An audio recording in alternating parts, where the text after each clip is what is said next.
Kasus kekerasan seksual yang melibatkan seorang pria difabel asal Lombok, Nusa Tenggara Barat yang bernama Iwayan Agus Suwartama atau dikenal sebagai Agus Buntung terus menjadi perhatian publik setelah terungkap pada Oktober 2024. Jumlah korban yang melaporkan tindakan kekerasan seksual oleh Agus terus bertambah dengan total 13 korban, termasuk 3 anak di bawah umur.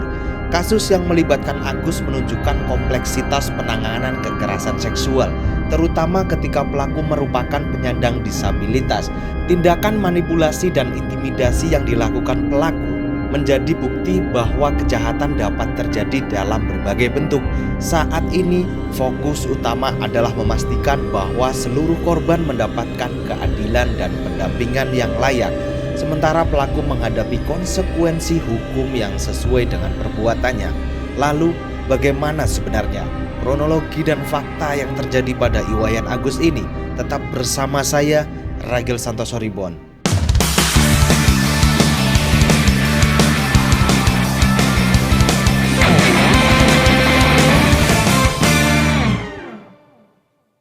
Berjumpa lagi bersama saya Ragil Santoso, tentunya di channel Ragil Santoso Reborn ya.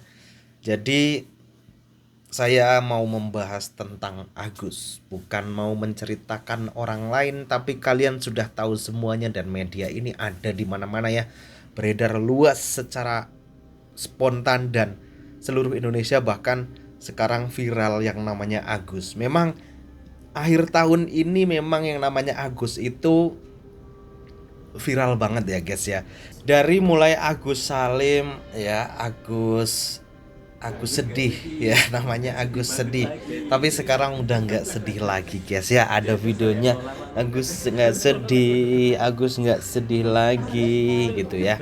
Jadi sekarang Agus udah nggak sedih ya. Dari Agus itu kemudian kemarin juga mencuat kasus Gus Miftah yang itu bukan Agus ya, tapi Gus. Jadi namanya Agus gitu.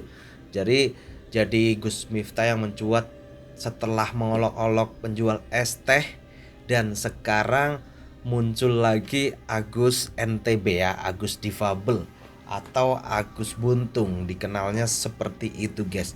Namun dari kemarin kan semua orang waktu polisi belum mengungkap kasus ini, ternyata itu Agus sudah klarifikasi di depan media bahwa mengatakan bagaimana mungkin saya orang atau melecehkan orang, sedangkan saya mohon maaf nih buang air kecil saja minta tolong sama mama gitu. Nah dari situlah sebenarnya awal mula kasus-kasus Agus itu terjadi guys.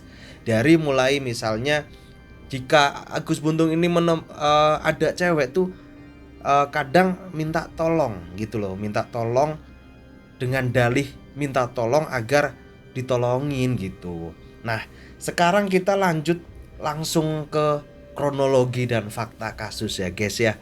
Kasus ini pertama kali mencuat ketika seorang mahasiswi melapor tindakan pelecehan yang dialaminya pada tanggal 7 Oktober 2024 kemarin ya. Penyelidikan oleh Direktorat Reserse Kriminal Umum Polda NTB menetapkan Agus sebagai tersangka. Jadi sekarang Agus sudah menjadi tersangka ya dengan 13 orang korban. Agus Buntung diketahui tidak memiliki kedua tangan, namun fakta ini tidak mengurangi kemampuannya untuk melakukan tindakan kekerasan seksual guys ya. Awalnya Agus membantah tuduhan tersebut dan menyatakan dirinya difitnah oleh para korban.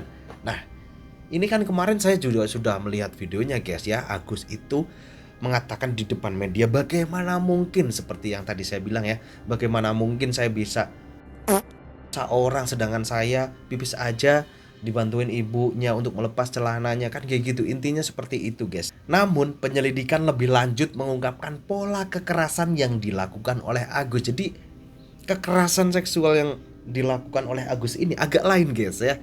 Jadi berdasarkan keterangan pemilik sebuah homestay di Mataram, Agus itu ternyata sering datang bersama korban berbeda setiap hari ya. Dan jadi dalam satu hari itu kadang-kadang adanya sampai 3 orang itu ganti-ganti terus guys. di homestay, dan itu logika saja ya. Pria, mohon maaf, Agus ini kan udah dewasa ya. Jadi ngapain di homestay juga deh ya, dengan beberapa korban lah. Intinya dari pengakuan beberapa korban juga memang seperti itu guys ya. Jadi Agus ini sering datang bersama korban berbeda setiap kali. Beberapa korban terlihat keluar dalam keadaan panik. Kata pemilik homestay itu ada yang menangis atau melarikan diri. Hal ini menunjukkan bahwa tindakan Agus dilakukan secara berulang dan terencana guys ya. Ini menjadi kasus yang panjang sih. Ya kan, dari rekonstruksi yang sudah dilakukan oleh pihak polisi juga menunjukkan memang jelimet ini kasus ya. Komisi Disabilitas Daerah Provinsi Nusa Tenggara Barat menyatakan telah mendapatkan rekaman video aksi Agus Buntung dalam menjalankan modus pelecehan seksual terhadap korbannya. Joko Jumadi mengatakan bahwa pihaknya mendapatkan rekaman video tersebut dari seorang perempuan usia dewasa yang mengaku sebagai korban pelecehan seksual Agus Buntung. Saya sedih. Selain rekaman video dari korban usia dewasa, Joko Jumadi juga menyampaikan bahwa ada rekaman video dari korban usia anak. Ini yang lebih parah lagi guys. Jadi Agus melancarkan aksinya itu tidak hanya pada perempuan-perempuan dewasa, melainkan juga anak-anak di bawah umur. Ini sungguh-sungguh sangat sedih sekali ya. Dalam kasus Agus Buntung ini, penyidik Polda NTB telah melimpahkan berkas ke jaksa peneliti. Berkas tersebut turut dilengkapi dengan keterangan ahli dari Himpunan Psikologi Indonesia, HIMPSI, dan hasil visum korban. Jadi ada memang yang diperkaos guys. Soalnya ada hasil visum dan ya intinya sudah dilecehkan oleh Agus inilah. Lanjut ke pembahasan. Sekarang manipulasi psikologis. Jadi Agus ini melancarkan aksinya tidak secara brutal, melainkan secara halus guys ya, dengan cara manipulasi para korbannya. Jadi menurut psikolog yang terlibat dalam penanganan Agus ini, Agus menggunakan manipulasi emosional untuk mendekati para korban. Jadi merayu tuh ya. Manipulasi emosional itu merayu guys. Dia memanfaatkan statusnya sebagai penyandang disabilitas untuk menciptakan rasa simpati. Jadi ya, dengan disabilitasnya itu memang dimanfaatkan oleh Agus sebagai dalih dari semuanya ini, bahwa si Agus ini berharap akan ada orang yang simpati lah atau kasihan terhadap Agus ini. Agus juga memanfaatkan intimidasi dan ancaman emosional untuk menekan korbannya guys, terutama dengan mengungkit masa lalu mereka atau mengancam akan menyebarkan aibnya. Jadi setelah korban dilecehkan, Agus mengancam bahwa akan menyebarkan aib-aibnya. Jadi ini kasus yang agak rumit sebenarnya ya. Di sisi lain korban itu merasa terintimidasi dan diancam. Di sisi lain Agus terus mencari mangsa-mangsanya guys. Seorang korban berinisial M yang merupakan seorang mahasiswi memberikan kesaksian tentang bagaimana Agus mengancam akan mengungkap masa lalunya kepada keluarganya jika tidak mengikuti kemauan pelaku. Ya, ini sudah paham dari sini ya guys ya. Intimidasi ini membuat korban merasa tidak berdaya dan terpaksa menuruti permintaan Agus, termasuk saat pelaku membawa korban ke homestay menggunakan kendaraan milik korbannya nih. Jadi Agus itu diboncengin oleh korbannya untuk menuruti permintaan si Agus dengan ancaman akan dibeberkan ke keluarganya seperti itu guys ya. Nah, selanjutnya ini tentang tindakan hukum dan progres penyelidikan. Hingga saat ini 8 korban telah menjalani pemeriksaan di Polda NTB. Dari jumlah tersebut 5 orang sudah masuk dalam berita acara pemeriksaan atau BAP ya. Pihak kepolisian juga melakukan verifikasi atas laporan tambahan yang diterima Komisi Disabilitas Daerah NTB.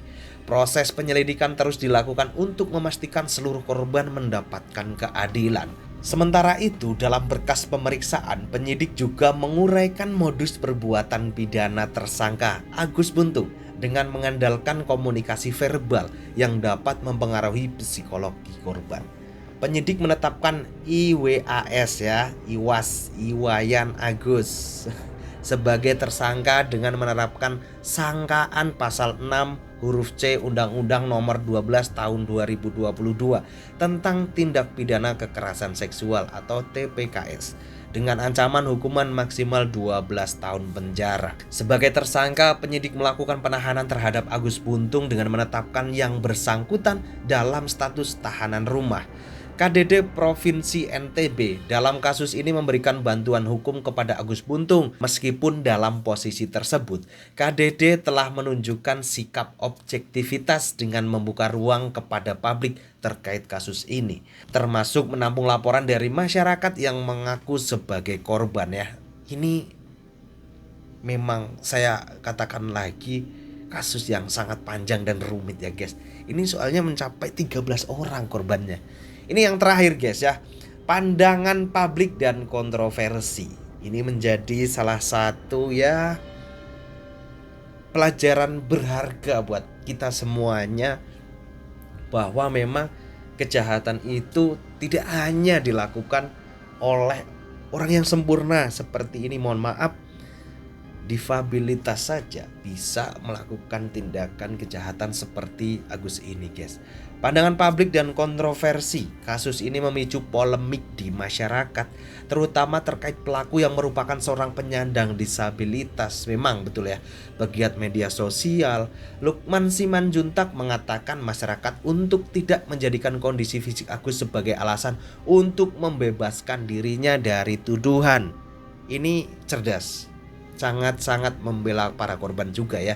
Ia menekankan bahwa pelaku tetap memiliki kemampuan untuk melakukan kejahatan melalui manipulasi sosial. Jadi Agus ini dengan difabilitasnya ini memang bisa mencari korban kok. Pinter banget Agus dengan cara memanipulasi itu tadi guys ya.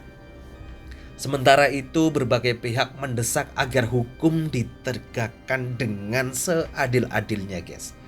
Terlepas dari status disabilitas pelaku, para korban baik dewasa maupun anak-anak menghadapi trauma mendalam akibat tindakan Agus. Memang ya gimana ya,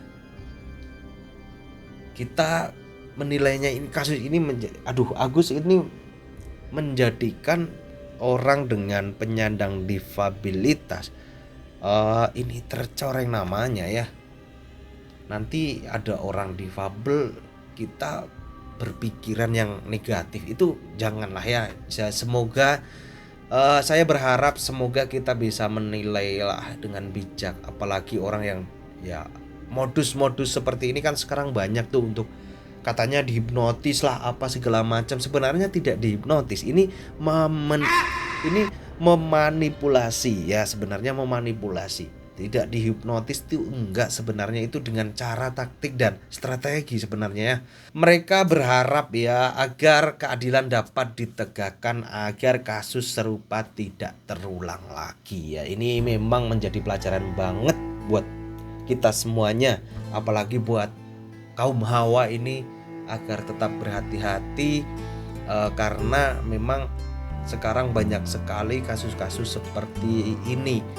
Ini dengan Agus ya, Agus penyandang difabilitas saja bisa melakukan hal seperti ini, apalagi orang dengan non cacat tubuh ya, non cacat. Jadi ya kita harus tetap hati-hati aja lah. Seperti itu saja mungkin sebagai penjelasan dari saya untuk kalian semuanya, dan saya juga ternyata saya tahu ternyata seperti itu nih Agus nih.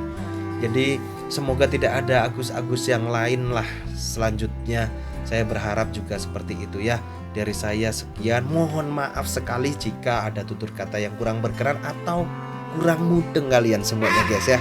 Saya mohon maaf sebesar-besarnya. Saya akhiri, wassalamualaikum warahmatullahi wabarakatuh.